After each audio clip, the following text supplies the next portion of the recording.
Hi Teresa, my name's Paul Clark and I'm the director and owner of HSE Network and HSE Network podcast, and I'm really delighted today to be given the opportunity to interview Barbour. Now, Teresa Higgins is the brand director of Barbour EHS, a very special guest, somebody in which I've met a few times at events over the past couple of years, namely the She Expo, and had the pleasure of sharing a coffee with you. But now we can't do that physically; we're having to do it virtually. So I'm sure we'll make this work. Let's hope so. Absolutely. Just to give our readers, our viewers, and our audience at HSE Network, because we've got around 5,300 senior directors, managers, business leaders of health and safety that engage in the podcast, that receive our email blasts, and of course use the network as a means to engaging with content at this time, especially more so now than ever during numerous lockdowns, to give our audience a bit of a taste for who Barbour are. And Barbour EHS offers 7 products across health and safety, environment and energy, estates and facilities management, international service, supplementary modules and e-learning. But Barbour are one of the oldest and best known providers of specialist information services to industry professionals. Their main aims are to provide professionals with the information that they need to do the best job for their customers. So some of the solutions that you guys includes certification gap analysis tools, system support, and additional of the technical guides, forms and checklist tools to aid the auditing process of proof of compliance, which I know is a huge area of focus for a number of my customers at the moment, let alone our network. So in today's episode, we're going to take a look at the future of health and safety into 2021. Seems like a long way away, but and I'm sure can't come soon enough given our current situation. But we're going to look beyond that as well, and we're going to look at ways in which we can support. So Teresa, thank you for joining us. Pleasure. Thank you so much for having me, Paul. You're welcome. I guess question one, so we've been talking with our editorial team. We've used our advisory council as well to help shape some of the questions for this interview. The main, I guess, entry question, the way that I would like to kick this interview off is looking at the current situation. Let's stare the lockdown in the face a little bit and look at the way in which we're home working, and is that set to continue? How can we give, I guess, from your perspective, Teresa, managers the tools to support those working within and outside the workforce in 2021? Well, there's 2 main areas, Paul, to be fair. The main tool to start with has got to be keeping up to date with the changes in legislation. There has been over 200 pieces of information coming out since COVID. It's been an absolute nightmare for professionals to try and keep up to date. Legislation is always difficult to find out what's changed, and there's been an awful lot of guidance. HSE, Public Health England have been brilliant. So first and foremost, the tools that you need are keeping up to date with best practice, trying to look at webinars and things like that. What's happening? How are other professionals managing it? And staying on top, keeping yourself compliant, knowing what's coming out is got to be first and foremost. However, then it's interpreting that legislation and making it work for your business, because people's biggest fear is change, and communicating the changes, your rules and regulations out to the workforce and keeping them happy with what's happening has got to be a professional's key challenge at the moment. So first and foremost, it's what's coming out. Oh my God, it's changing daily with face masks and regions. You know, Scotland's different to England. I've had lots of my clients saying, how do I manage with putting up notice boards? Do I have to put the differences in every region? And the answer is yeah, you do, unfortunately. But then the home working, and you've got people that are nervous. They're in a situation where they haven't been before. They're being asked to go back to work. They could be shielding. So I think the biggest tool now is communicating with the staff. The bigger the companies, the more people there are, and the managers I think have to be trained then to ask questions, perhaps ask open questions. Don't wait for somebody to come to you if they're struggling. I think it's regular contact. I'm not going to tell you anything you don't know, Paul, to be fair, but I think I know for me, my team have been working from home for 6 years. We were always working from home globally as a company anyway before COVID. And it has been really making sure that we all stay in touch. We all make sure we're all okay, motivating, set clear KPIs. If somebody's struggling, just ask open questions and keep in regular contact. If somebody's attitude is changing, just ask one of the managers to reach out to them and support material. I've been asked by a lot of my clients to provide support material like topic of the month. If they've reached out with somebody, there is an issue, we've written a lot of mental health information just to drip feed. So it's not just I'm coming in and I forget about you for a month. It's just an ongoing support tool. So that's kind of, I don't know if I've answered your question without waffling too much, but it's such a big area with the communication, and everybody needs something different. You know, we're all different. Individuals are individuals. So it's understanding your individuals and how important your workforce are. Oh, that's a brilliant answer. And what came out of that for me is you mentioned that word. Well, we were just talking prior to going live on this interview about how much of I love Barbour as a business, because you guys have bags of personality and you generally care about the customers. Legal compliance it's a very fearful subject. You know, people are very scared because of the repercussions. And what I admire the most about Barbour is they're very forthcoming with the honesty and their approach to how they manage and provide compliance information to their customers. And that for me is huge. So, I mean, in a nutshell, to support those in which wish to ensure they're legally compliant, how can businesses stay compliant and keep people safe? I know that's quite a broad question. I do apologise, but it'd be interesting to hear your answer. It's really difficult. It is difficult because my professionals have got three hats. They've got to get out, they've got to be seen to doing something, but then they've got this admin and research hat, and it is changing constantly. The only thing that we've done recently is pull it all together daily. We've done daily news, helplines and things like that, just to give people one place to go rather than going on to .gov. HSC has been good, but it hasn't written an awful lot to fill in gaps. So you have different trade associations, as I say, Public Health England, all sorts of other organisations that have written stuff. So compliance, it really is, all you can do really is just keep up to date, just sit there, wade through all the information, which is where we're scoring a lot of brownie points at the moment.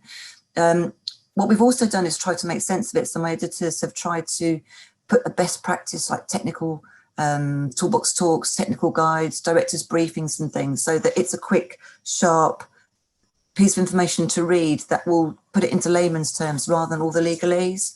So I think that's been really helpful for people as well, just trying to find those short, sharp nuggets of information. Yeah, I totally agree. And, you know, this comes up as a question, and the reason why I wanted to ask this question is because we really value your opinion in how health and safety can, because it's a taboo subject, but it's also a bit of a pain in the backside that health and safety perhaps doesn't feature as high on the list of priorities for management teams. It kind of, I think we can all agree, in health and safety is quite frustrating. How do you believe we can make the business case for health and safety in 2021? You're so right, Paul. I've been doing health and safety for 30 years. And the business case, pushing health and safety up the ladder is the biggest issue for professionals, because they're not salespeople. They don't have to sell themselves and present it. And health and safety has always been seen as getting in the way of business. You know, you're stopping work, you've got to do this safe, you've got to do this, you're spending money.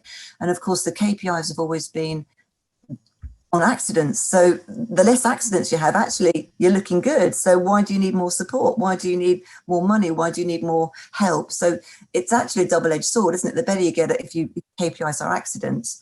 So the business case is the hardest thing, and my professionals have always struggled with trying to sell the dream up the ladder because of how you're measured and how they want business to work faster.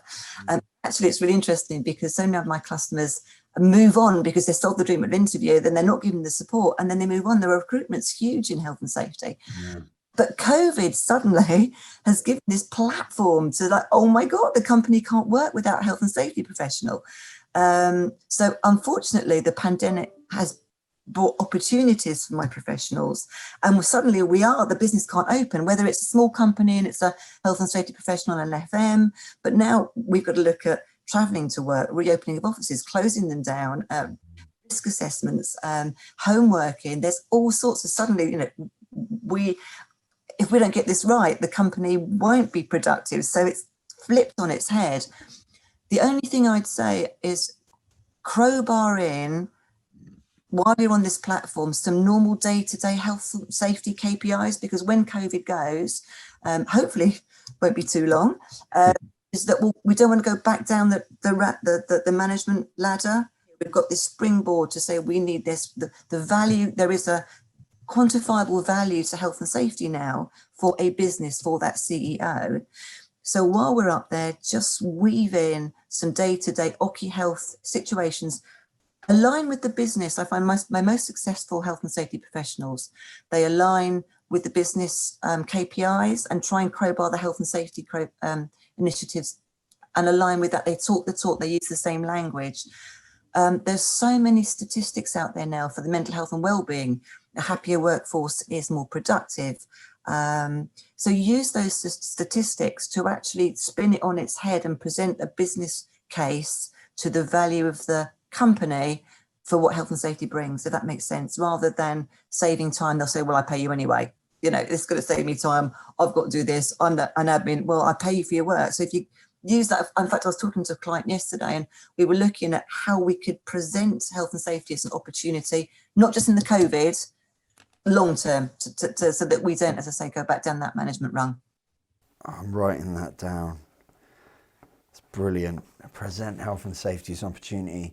It's something we can discuss. You know, it's great to be working with you because, you know, just tapping into your thought process is really helping me direct some ideas for the future and how we get that equality in the boardroom. And it's something I'm on board with, and we're actually thinking of running a CEO safety operation at Global Series and Network soon to try and get the CEOs more involved and present that health and safety case. So wonderful answer that, Teresa, and it gave me lots of really thought-provoking ideas. I'm sure the listeners are thinking the same. And let's flip the conversation a little bit towards, you mentioned happier workforces. I just love that. I love that term, happier workforces. It's something we don't necessarily have, but it's something we're striving to achieve, right? So, you know, what are your ideas around, you know, happier workforces, work harder, ROI accreditations for health and safety? So what are your thoughts around that? Well, there's two.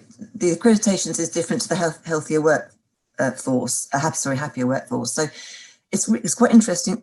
Again, the accreditations are being driven by the CEO because there is a return on investment, an obvious one, because they can win tenders. So you've got a lot of customers now needing to achieve 45,000 and 14,000 in order to win a tender to create more business. So it's quite important for health and safety professionals to make sure that they do remind the CEO that actually health and safety is providing an opportunity to win more business because of these accreditations. Mm-hmm. One thing, and that's that we can present that as a really good return on investment for health and safety because we're doing that. But that then brings all the hardship of trying to keep legal registers up to date, because once your accreditation, it doesn't go right, great, ticking the box there, you've got to be audited, and then you, depending on what auditors come in, it depends how rigorous their inspections are, and it's like, oh my god, my legal register, I've got a non-conformity. So be careful what you wish for, because achieving the accreditation suddenly gives you a whole load of pain. I love your honesty. So honestly, so we have we've listened to customers. I spend most of my day just chatting to customers. What do you want? And they always want the research and admin to be taken away from their hats. So we've put together legal registers with updates and things like that to try and take away that pain. So that's one side, but it's huge. It's and you can keep your place in the health and safety management team higher up the ladder if you just keep banging on about the accreditations and the value return investment. So that's great.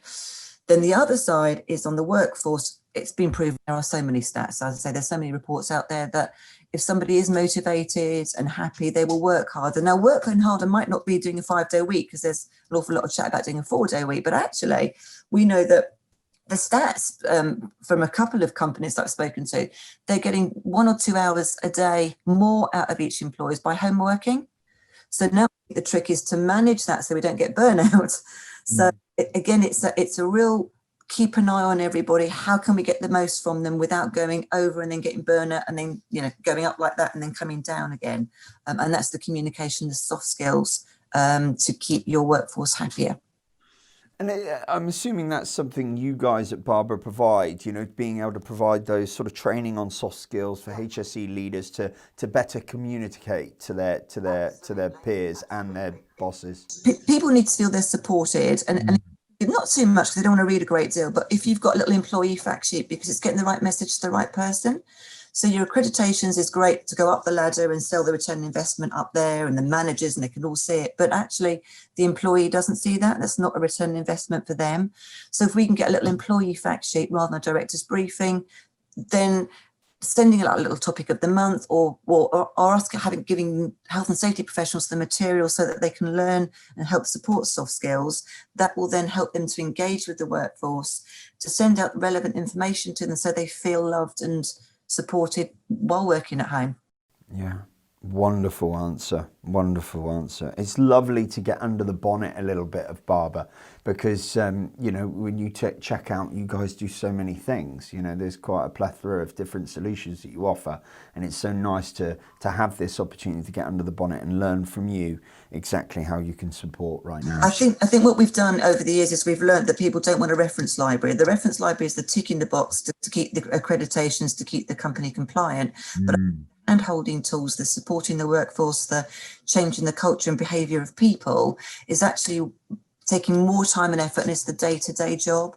So if we can give them the tools and a range of toolbox talks, directors briefings, employee fact sheets, that they can rebrand, they can edit, because it's the guy I was speaking to yesterday, you know, he says starting off with a blank piece of paper, and this was a consultant actually, starting off with a blank piece of paper, trying to start my presentation with the right message takes ages. It can take half a day. Whereas we can give the right message, they can cut and paste, rebrand it, pretend they've spent hours on it. It just takes away that admin and research time, and they can get back out and do the health and safety job that they were employed to do. That's wonderful. Well, we'll finish on this question and then we'll sort of let people know how best to get in contact with Barbour and, of course, what the next steps will be. But what is, I guess, your one piece of advice for health and safety managers who are worried about keeping their people safe in 2021? It's a big question, but hopefully you can shine a light on this. I can wing it, obviously, clearly. Keeping up to date with your rules and regulations, because you know at some point we're going to be bitten in the bum with something. There is going to be, I think there's a couple of cases already gone through, but keep your company compliant by keeping up to date. And I know it's awful, but keep up to date with the changes so that you get the right rules and procedures for the right region, the right industry, the right person, so that you are safeguarding the company from any litigation. However, that then needs to be followed with risk assessment. You know, we had a webinar a couple of weeks ago, and Kizzy Augustine said, you know, risk assess, risk assess, risk assess. You know, understand the rules and regulations, read the guidance. Legislation won't tell you how to do it. So the legislation, yeah, great. Keep it, file it, keep it up to date so that your pegs are in order for any audits or anything like that. But lots of guidance. Try and be familiar with trade associations from your industry, which we do provide. We provide over 800 publishers. For the very reason is you want to pick the right publisher for the right situation. So as I said, there's some really, really good information, COVID guidance that isn't legislation. So start with that, but then risk assess how that legislation actually affects your company.